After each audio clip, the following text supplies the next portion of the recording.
2 days before I was arrested for attempted murder, I was driving down the snow-covered collection of ruts that mark my driveway when I spotted the man standing outside my home on Tyler Beach, New Hampshire.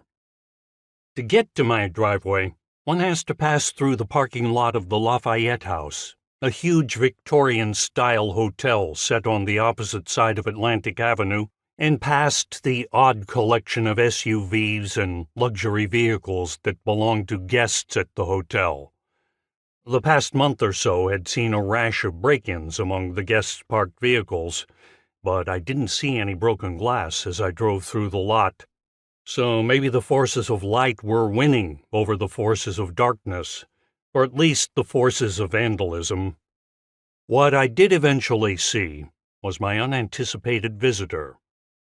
The man standing at the doorway did not seem to be a hotel guest. There was no apparent luggage in sight. He was in his early 30s, slim, wearing a dark gray heavy coat that reached mid-thigh, dark pants, and some sort of sensible winter shoe. He looked at me and I looked at him as I pulled into the unattached shed that served as a garage right next to my home.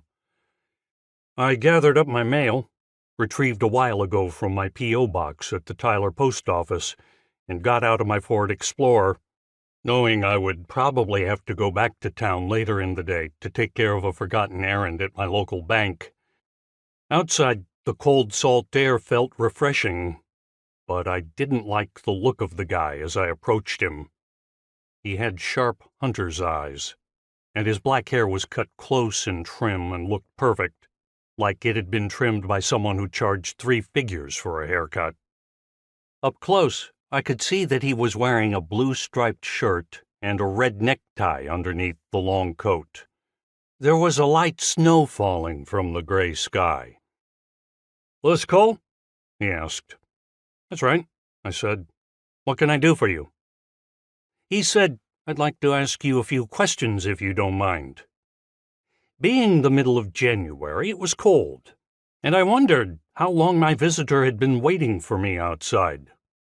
"Sorry, I do mind." "Excuse me?" I said, "I'm sorry, I do mind. I don't know you, and I don't know why I should answer your questions." He nodded. Good point. My apologies." He reached into his coat pocket, took out a thin leather wallet, and flipped it open. As I looked at his photo, and the cardboard identification slip, and the nice shiny badge, the man decided to be redundant and announce himself. "Mr. Cole, the name is Spencer Harris, and I'm an agent with the Secret Service from the Boston office." I looked up to his sharp face.